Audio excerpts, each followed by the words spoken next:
So this is part 2 of the nerve physiology or membrane potentials under nerve physiology. So you need to watch part 1 first before you look at part 2. Because part 1 I mentioned what membrane potentials are, resting membrane potential, action potential, or Nani principle, and how all those are generated. So we are looking at part 2 now. We start with the term summation. Okay, summation. Summation simply means to sum up, to add. Okay, to add up. Okay, this is where subthreshold potentials or voltages, okay, or excitations. It can be referred to a lot of things. Potentials or excitations are added together for a greater output.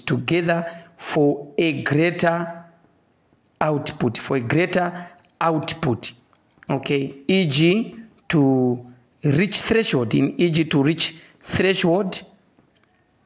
all right, or to produce more action potential in the postsynaptic neuronal fiber. Okay, that's what you call summation. It's more like adding up. Just like I told you, for example, I gave you an example there on the excitation in part 1. So please watch part 1. If you missed part 1, you can't just go to part 2. You need to watch part 1 first. All right. So in part 1, remember, let's say the nerve is resting at negative 70 millivolt. You stimulate it. Let's say threshold is there. The initial stimulation may not reach threshold. So the first stimulation here should be added to the second stimulation. The second stimulation should be added to the third stimulation. The third stimulation should be added to the fourth stimulation until threshold is reached. So these excitations which are below threshold are known as subthreshold excitations. So when you add them up, let's say excitation number 1, number 2, number 3, number 4. So when the cell was initially resting, you stimulate it using excitatory neurotransmitters. Sodium goes into the cell. The entry of sodium causes excitations. But these excitations most of the times don't reach threshold at one time. So they need to be added together so that they can reach threshold. You call that subthreshold excitation summations. That's one type of summation. When they reach threshold, then there will be depolarization. Depolarization will produce action potential. Action potential will be hyperdepolarization. Hyperdepolarization. Remember part 1, watch part 1 first. After hyperdepolarization, what do you expect? Okay, the nerve tissue will fire. Then repolarization like that. Okay, due to potassium efflux there. All right. Slow potassium closure causes what you call hyperpolarization. Hyperpolarization. So this I've already explained in part 1. Okay, so this is one way of summation. But the major types of summation, if the question talks about write about types of summation, there are 2 types of summation basically, mainly in the synapses. Okay, at synapses which are junctions. Okay, there are 2 types of summation, and mainly 2 major types of summation. Okay, these types of summation include one, spatial summation, all right, and also what we call temporal summation. So spatial summation, temporal summation. Spatial summation here, what is it? Here you are using 2 or more neurons, 2 or more presynaptic neurons, 2 or more presynaptic neurons, all right, fire, and impulses or potentials, all right, arrive at the synapse,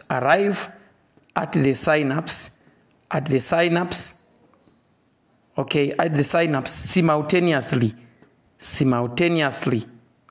Okay, then these are added together for a greater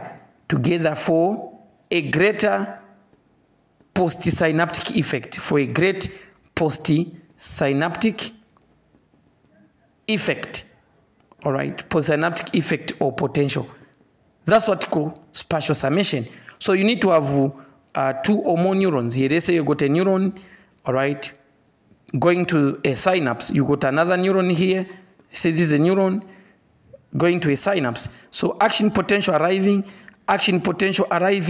here at a synapse. So these can be added together for a greater output. We call this spatial summation. That's what we are talking about. That's a spatial summation. 2 or more impulses added together for a greater postsynaptic effect. That is spatial summation. Then temporal summation, you are looking at a single presynaptic neuron. Single presynaptic neuron. Single presynaptic neuron, all right, firing or fire successively, all right, and the impulses are added together, and impulses or potentials are added together. Potentials are added together, added for a greater effect, for a greater postsynaptic effect, postsynaptic effect. So we call that temporal summation. All right. So here we're dealing with a single presynaptic neuron. So you have a single presynaptic neuron here, okay, that fires, and the impulses go to the postsynaptic neuron. These are the action potentials or impulses. These are arriving one after the other, successively.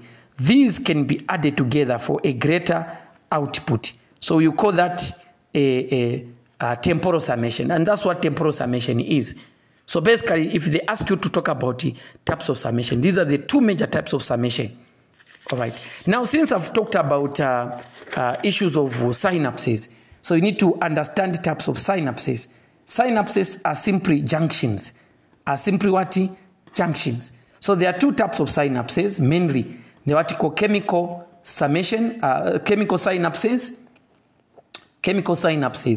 and they are also what you call electrical synapses. So there's something that I want you to remember. There's a table even in my notes, you should check it out, on the differences between chemical synapses and the electrical synapses. Chemical synapses, here you're using neurotransmitters. These are synapses where they function using neurotransmitters. What electrical synapses? They are electrical in nature. Electrical, no impulses here. There are no neurotransmitters in electrical. So there's a difference. In chemical synapses, these tend to be slow. Chemical synapses are slow. Electrical synapses are fast. Okay? Fast and efficient. Okay? While these ones are slow and not efficient. Okay? These are there are many types of synapses. Okay? And I want you to look at the table that I gave you on the difference between chemical synapses, electrical synapses. So this is not efficient, this is more efficient. But however, these electrical synapses are actually very important in the body. The reason why they are effective is because they rarely fail. These ones rarely fail. The chemical synapses can easily fail because they need time to produce the neurotransmitters and fire them. So most of the times they are like that. Okay, these are very few, while these ones are are quite in abundance. So you should remember most of the synapses, how they work, and which one is more abundant, which one is less abundant, which one is more efficient, which one is less efficient.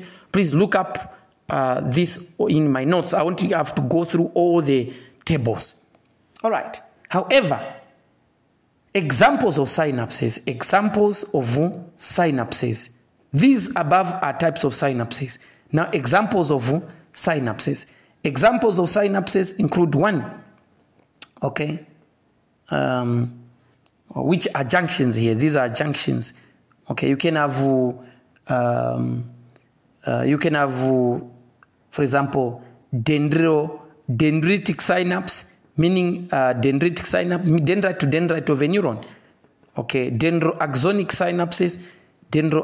synapses, meaning between the dendrite and the axon. You can also have got a neuromuscular synapse. Remember, the word synapse is also known as a junction.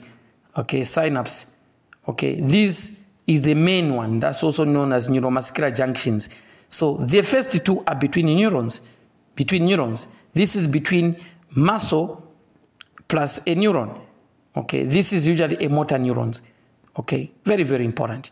But in order for you to understand this more, I would like to give you a small understanding of how neurons are and the structure of neurons. All right. So let me look at cells in the nervous system. Cells in the nervous system. Then we'll look at types of neurons. Having given you this one. So cells in the nervous system, they're what you call neuronal cells. These are the neurons we are talking about. Then they are also what you call glial cells. All right. So neuronal cells, these are the ones that are responsible for sensory functions. All right. They are responsible for motor functions.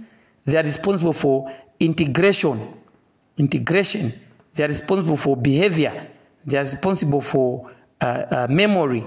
Okay. They are responsible for cognitive functions. They do a lot of functions in the body.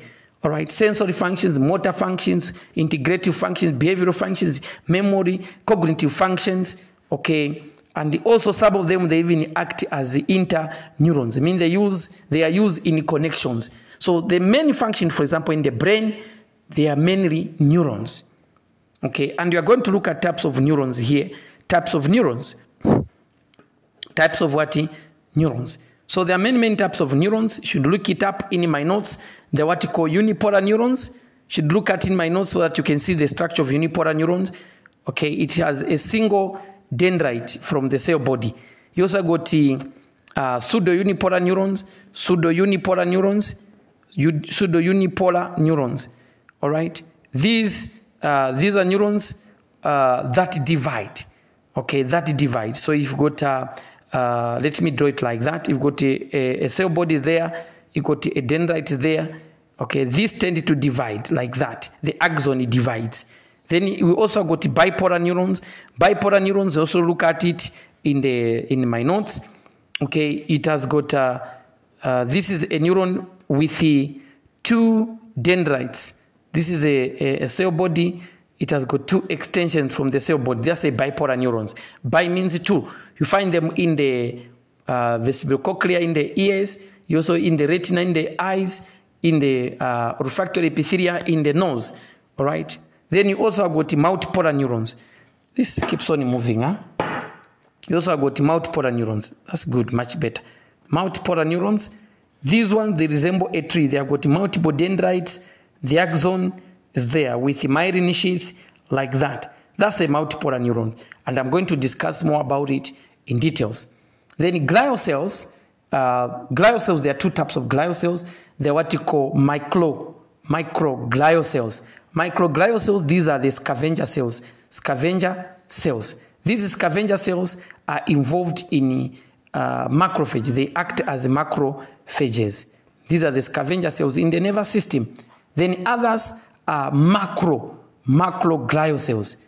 Macroglial cells, these are involved in a lot of functions. Number one, for example, Schwann cells. Okay, Schwann cells. Schwann cells, they form myelin sheath. They form myelin lipid sheath. Myelin sheath, all right, in the peripheral nervous system. What else? Oligodendrocytes.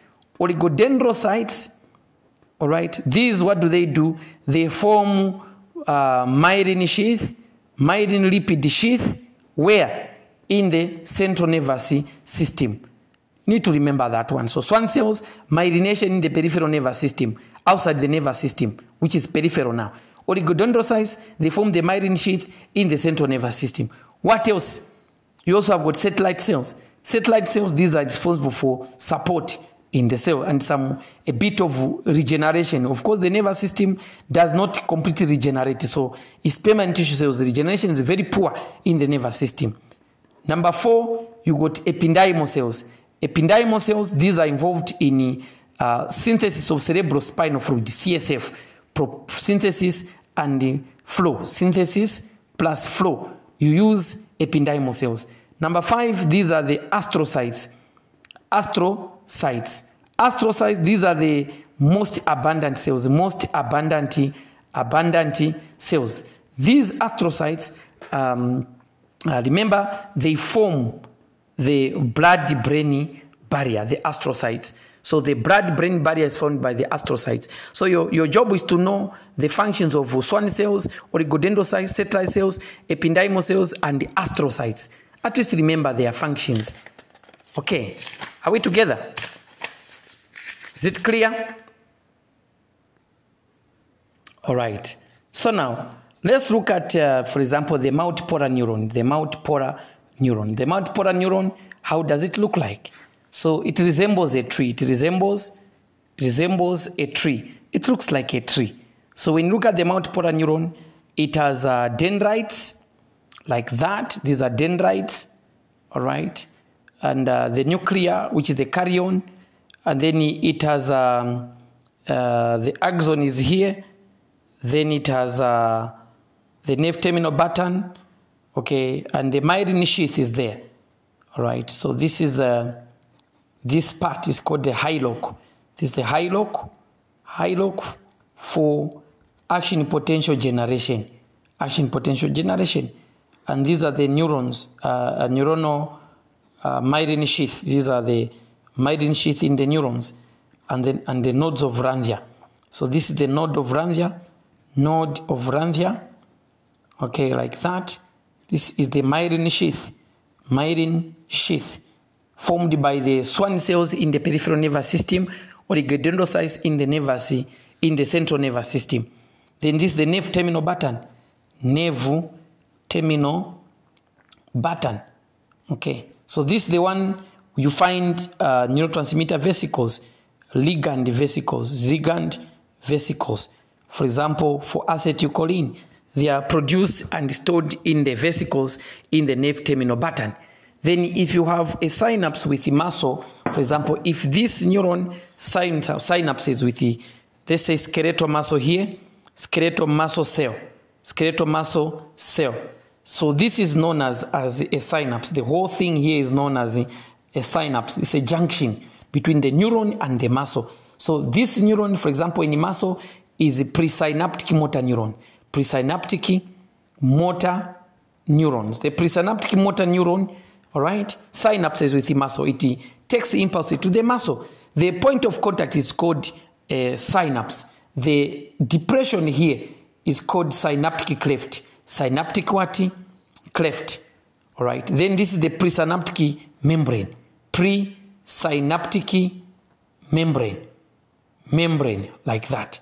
Then this is the postsynaptic membrane. Postsynaptic membrane on muscle. So sometimes this is also known as the motor end plate. Motor end plate on muscle. So this is how the neuromuscular junction looks like. So you've got a presynaptic motor neuron and the muscle is a neuromuscular junction. You see this in a neuromuscular junction. So that's how the general structure of a presynaptic motor neuron, which is myelinated, looks like. And then you got skeletal muscle cell, which is there, and then this is the synapse. So you need to understand the general structure. Again, this was talked about in details during the full lectures at a slow pace. All right. The next part you need to know are the neuromuscular junction mechanisms. Mechanism of neuromuscular junction. How does the neuromuscular junction mechanism operate? So I will draw the neuron here, the one I'm showing you here. All right. That forms a synapse with the muscle. They say this is the synapse. All right. These are the myelin sheath. All right. And then the first part of the last part of the cell body, this is known as the hillock. Okay. These are the dendrites. All right. Dendrites, they pick information. They pick information from the peripheries. Information from peripheries. From environment. Let me just say from environment. That's what dendrites do. These are the dendrites. So a dendrite will pick information from the environment and convert that information into action potential. Now, where does that happen? At the point known as the hillock. So then you go to the muscle here. Now, let's say this is the neuromuscular junction. Okay, what are the steps in neuromuscular junction? The first step in neuromuscular junction, for example, this is the junction that explains how skeletal muscle works. Now, skeletal muscle function requires the brain. Without the brain, the skeletal muscle cannot be excited and it will not contract. So you want to apply the excitation mechanism in skeletal muscle and it requires the brain. So the brain here in step 1, it will fire excitatory impulses. Excitatory impulses will be fired by the brain into the presynaptic motor neuron. This is the presynaptic motor neurons. Presynaptic motor neuron. This presynaptic motor neuron picks impulses from the brain and converts those impulses into action potential. All right? So this is via presynaptic excitatory motor neurons. Excitatory motor neurons. Motor neurons. They pick the information from the brain, which is excitatory in nature, and produce, okay, they produce excitatory synaptic potential at a point known as hillock. At hillock. So the impulses from the brain are converted into action potential at the hillock. All right, very important. And this action potential is propagated by saltatory mechanisms. Saltatory mechanisms, this is where the action potential jumps the nodes of Ranvier. Okay, that's what we call saltatory conduction. So saltatory conduction simply means jumping type of conduction or whooping types of conduction, where impulses jump the node of Ranvier.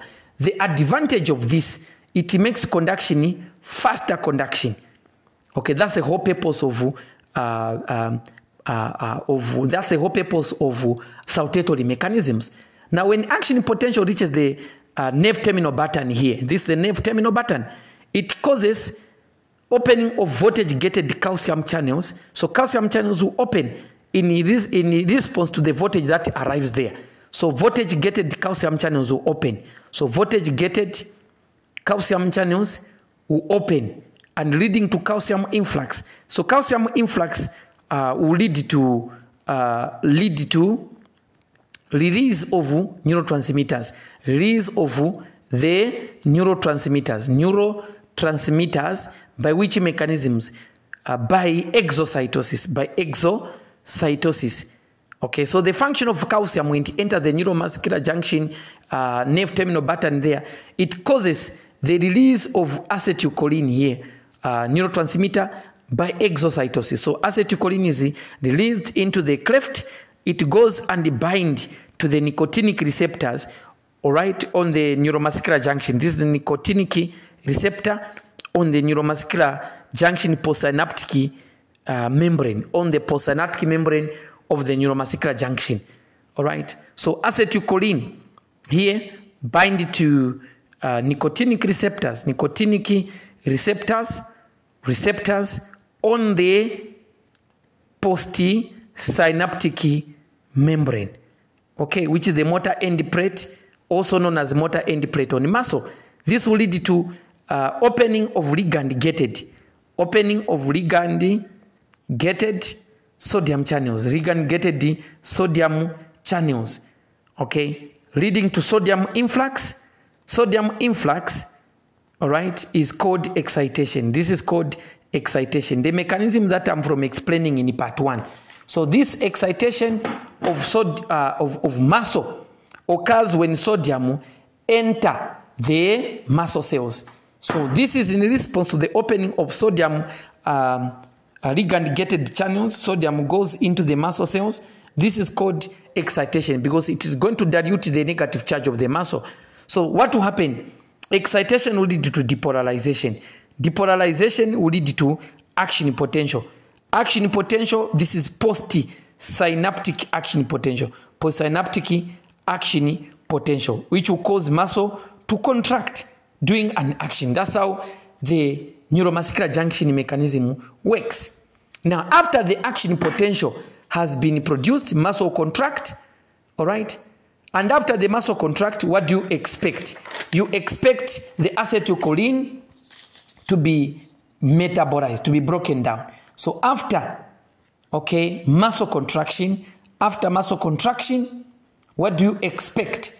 Acetylcholine will be broken down using acetylcholinesterase enzyme. Acetylcholinesterase enzyme. So acetylcholinesterase enzyme will break down acetylcholine in order to allow muscle to relax.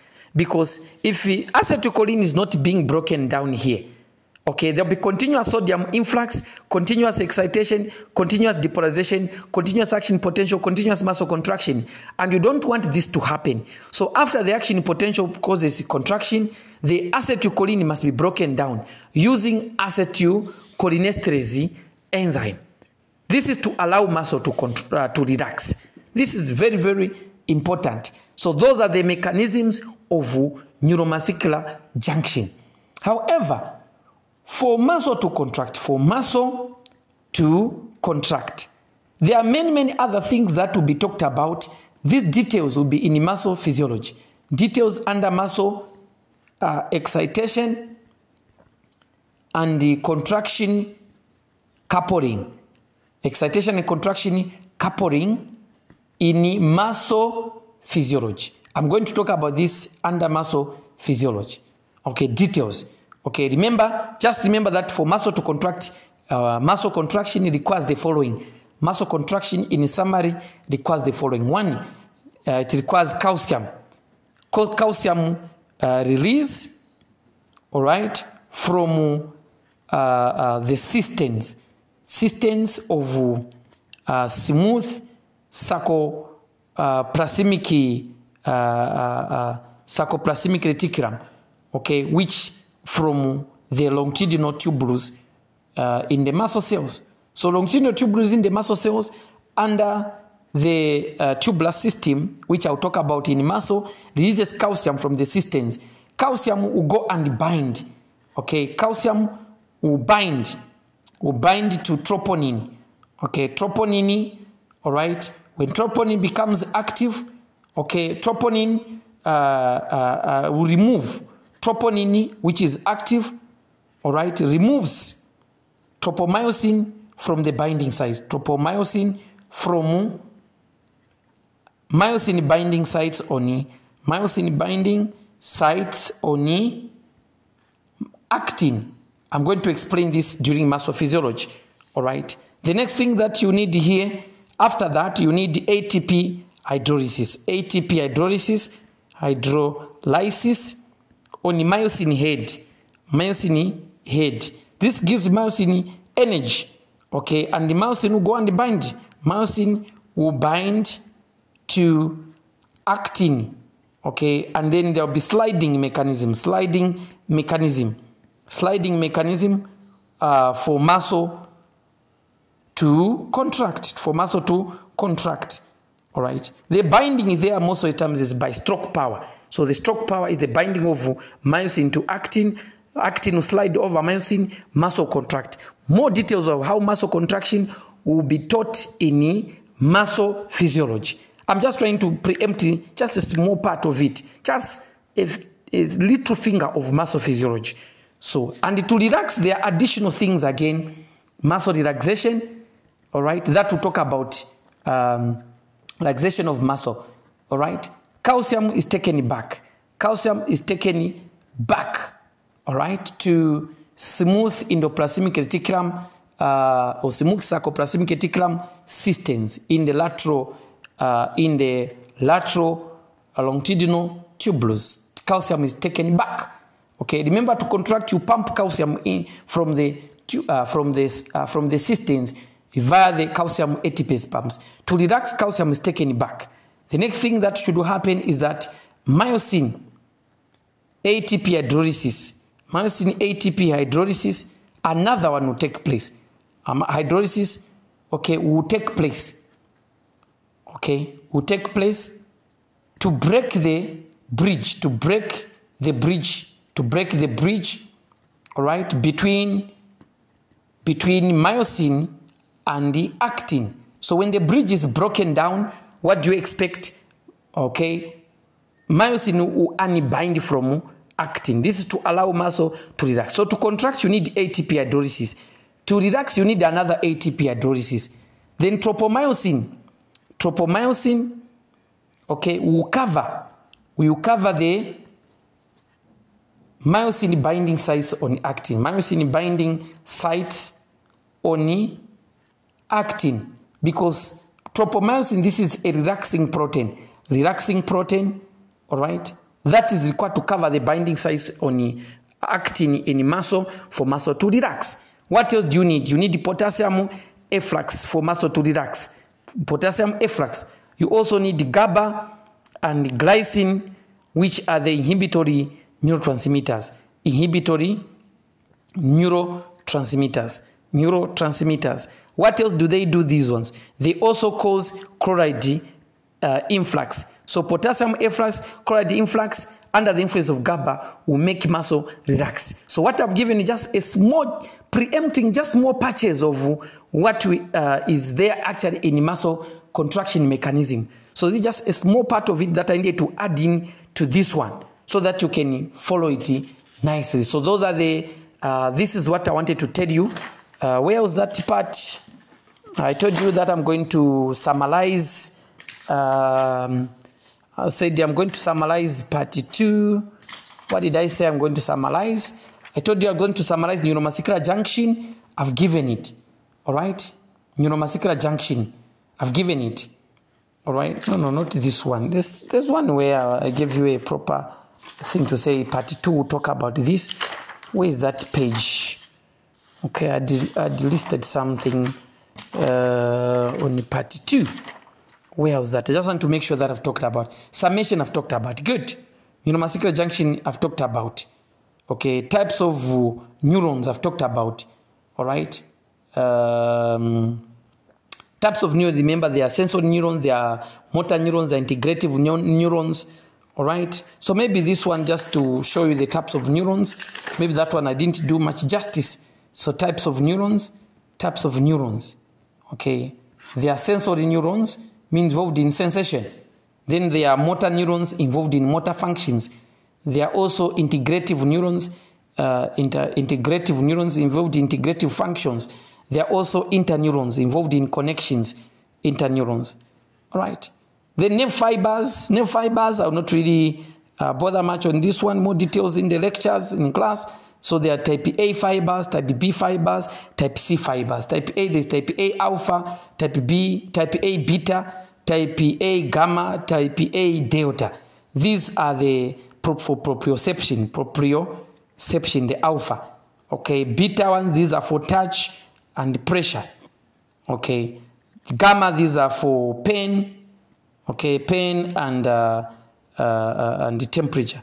These are for the the gamma ones are for these are the somatic spindles. These are motor to the spindles. Then the delta one, this one are for the fast pain.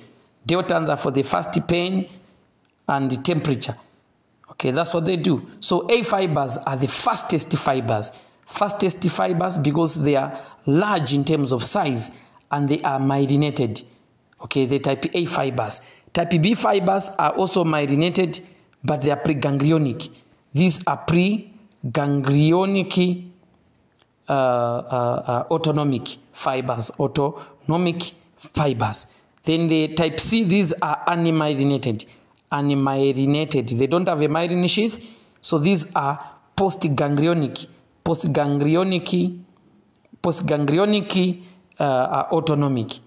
autonomic.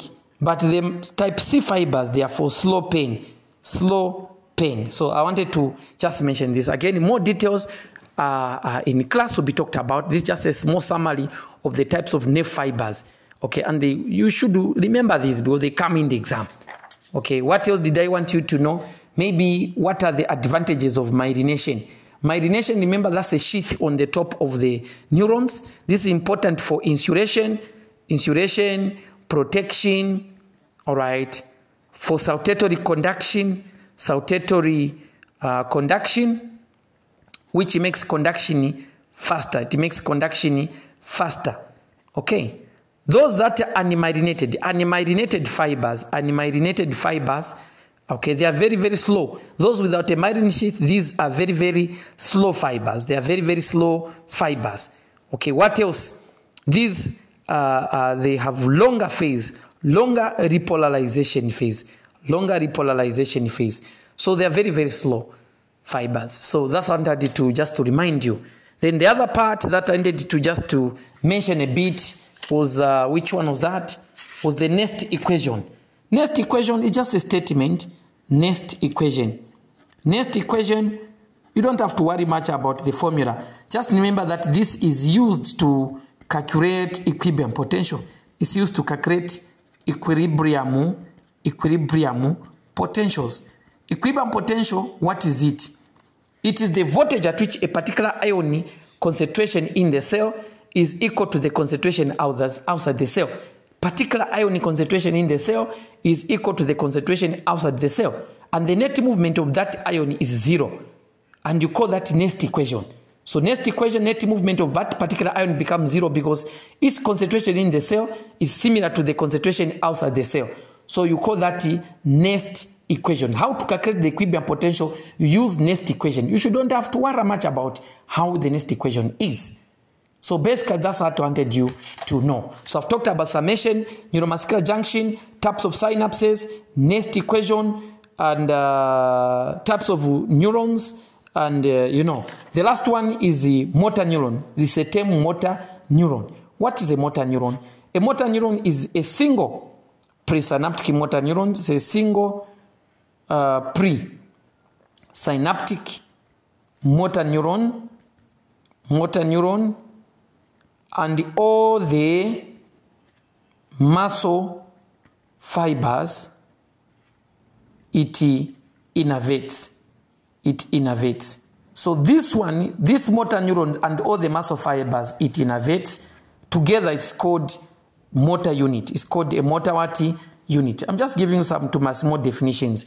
This is a similar thing you talk about under neuromuscular junction. So just a small term that I wanted you to know. The word nerve, it's looking at axons, collection of axons in the peripheral nervous system. The word ganglion refer to neuronal cell body, nerve cell body in the peripheral nervous system. The word nucleus refer to neuronal cell body in the central nervous system. The word tract refer to axons in the central nervous system. So perhaps these are just some of the terms that I wanted you to take note of and familiarize yourself under this lecture. And this is very, very important. So I've given you the general summary of neurophysiology and the how and what you expect. So we end here. All right. More details during the lecture, but I've given you the most important thing that you need to know. More details during the lectures. You can ask questions where you need clarification. All right. I needed to make it a bit quick so that it will fit within a particular duration, but I've talked about all the most important things. Okay. Muscle physiology is a different lecture that you have to understand. Muscle physiology, I'm going to talk about it. If time allows, I'll produce a video. If not, you meet me in class for physical lessons under muscle physiology. So we end here. Dr. Perfect Muleya. I'm a physician. Okay, but I conduct private tuitions. So you can get in touch with me 097-9508-391 or 0969-205-120. I'm very, very cheap, because I have a lot of students to teach. So most of the times I have to be cheap so that it is fair on you. And I was at UNZA and I like UNZA students. I want you to pass at the same time. All right. So enjoy this video and we'll meet in class. Other details, you find them in the notes. Good night or good day or good morning or good evening, whichever time you are watching this. Bye. We end here.